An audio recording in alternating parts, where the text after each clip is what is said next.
రాజశేఖర్ రెడ్డి హయాంలో మహారాణిలా వెలిగినటువంటి ఆనాటి topper ఐఏఎస్లో topper అయినటువంటి శ్రీలక్ష్మి ఆ తర్వాతన ఆ చనువు కారణంగా తీసుకున్న నిర్ణయాల కారణంగా జైలు పాలయ్యి సుదీర్ఘకాలం పాటు జైల్లో ఉండి బెయిల్ మీద వచ్చి ఆ తర్వాత వచ్చాక రేపో మాఫో జగన్ కనుక మళ్ళీ అధికారంలోకి వస్తే గ్యారంటీ ఆవిడ చీఫ్ సెక్రటరీని చేసేవాడు. ఈలోపు ఇక్కడ కీలకమైన పదవుల్లోకి వచ్చింది.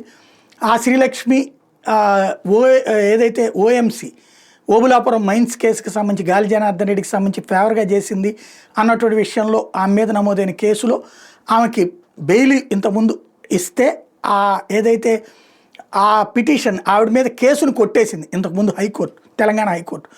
ఆ కొట్టేసినటువంటి కేసు మీదన సిబిఐ సుప్రీంకోర్టుకి అప్పీల్ అయితే తాజాగా ఈ విషయంలో శ్రీలక్ష్మి పిటిషన్ని ఐఏఎస్ అధికారి శ్రీలక్ష్మి పిటిషన్ని కొట్టేసింది తాజాగా న్యాయస్థానం. ఓఎంసీకి అంటే సుప్రీంకోర్టుకి వెళ్తే సుప్రీంకోర్టు మళ్ళీ హైకోర్టుకు పంపించి సిబిఐ వాదనలు వినకుండా మీరు చేశారట వినమంది. తెలంగాణ హైకోర్టులో వాదనలు ఇద్దరి మళ్ళీ నడిచినాయి. తాజాగా ఓఎంసీ కేసులో రివిజన్ పిటిషన్ కొట్టేసింది హైకోర్టు. 2022లో శ్రీలక్ష్మికి ఊరట ఇచ్చినటువంటి హైకోర్టు ఇప్పుడు అది లేదు. దాంతో 2022లో హైకోర్టు ఆదేశాల మీద సిబిఐ ఆశ్రయించినటువంటి నేపథ్యంలో సిబిఐకి ఫేవర్గా వచ్చిన నేపథ్యంలో కథ మారుతోంది.